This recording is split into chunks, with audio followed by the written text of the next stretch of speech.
How valid do you think the saying men are only loved under the condition they can provide something is in today's society? I mean, technically speaking, it's true. They need to provide something. Love, affection, protection, income. If they provide absolutely nothing, then they won't be loved by a partner. But that doesn't just fall under men but everyone. You go into a relationship with no motive or drive for anything and nothing will come about it. You can't give nothing and expect everything. I think it's pretty rare for anyone to love someone who's not providing something they need like want. What is love without appreciation? I don't know. For most of the women in my life, they love or tolerate their men for providing absolutely nothing. I wish I was kidding. It's like watching mommy parent a grown man child they didn't even birth. Yes, people think that the something is material or financial, but it isn't. It's about personality and the ability to engage with other people and to be emotionally available. No one loves anything that doesn't fill some need. Not limited to men. It's just as valid as saying women are only loved under the condition they can provide something. Unconditional love only exists sometimes for parents towards their children, and sometimes for people towards their pets. Such bullshit. You think women are out here not providing anything? So many husbands out there would lose their shit if their wives stopped waiting on them hand and foot, stopped doing all the cooking, cleaning, and most of all, the child rearing. The thing that blows my mind within my own social circles is how many men expect their wives to take care of all household and child matters like they are stay-at-home moms, when in actuality, the women are working full-time as well. The audacity, I swear. From my personal life experience, this saying doesn't really apply. Most of the women I know tend to fawn over shitty men who don't provide them with anything, not even the bare minimum like being nice to them. If the implication is that only men and not women need to make an effort in the relationship, it is simply untrue. If it's implying that men need to provide financially, it's straight up old-fashioned horseshit. If you believe it, you are in a repressed society or are over the age of 60. My question is, do you think there are more conditions for men than for women? I don't. Oftentimes, what a woman provides is the effort of cramping herself to fit the mold of a perfectly shaven, made-up sex subject mother. If she fails to conform, she is shuffled into the pile of failed women.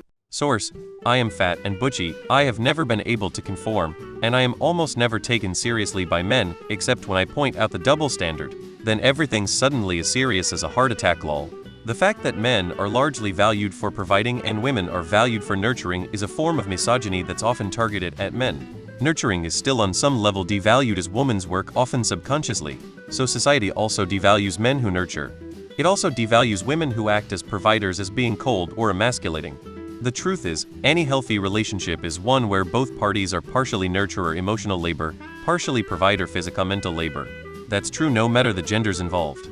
As others have said, the only form of unconditional love between humans is from a parent to their child. All other love has conditions, and that's the way it should be. Mutual love and support is all we have, as humans. I've become disabled due to an ankle injury in the last 3 years. Most of my friends joke and treat me with contempt sometimes. I miss out on a lot.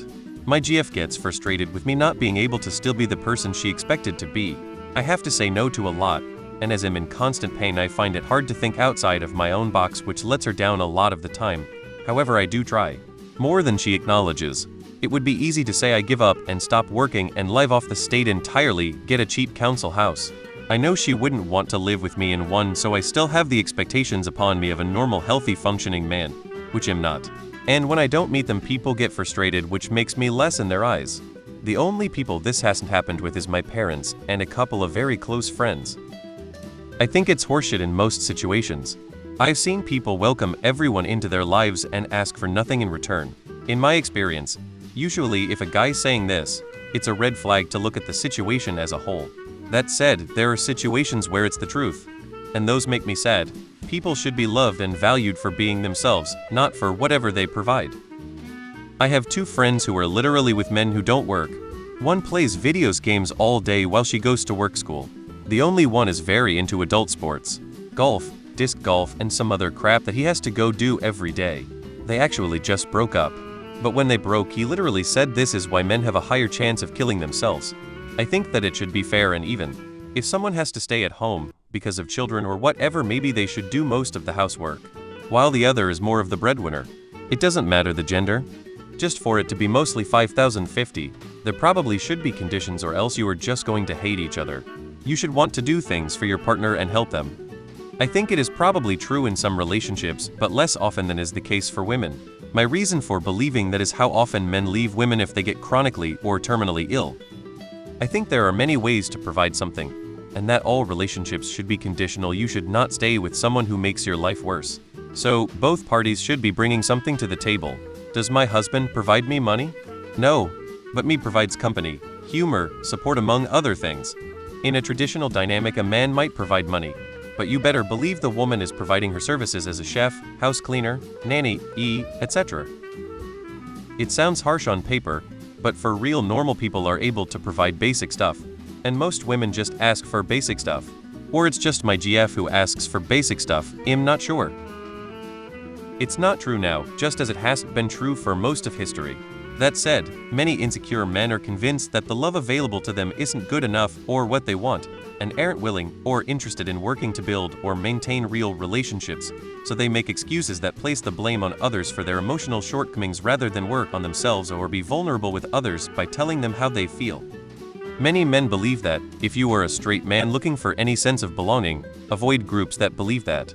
Some women believe that, if you are a straight man looking for a partner, avoid them. This applies to every gender, not just man.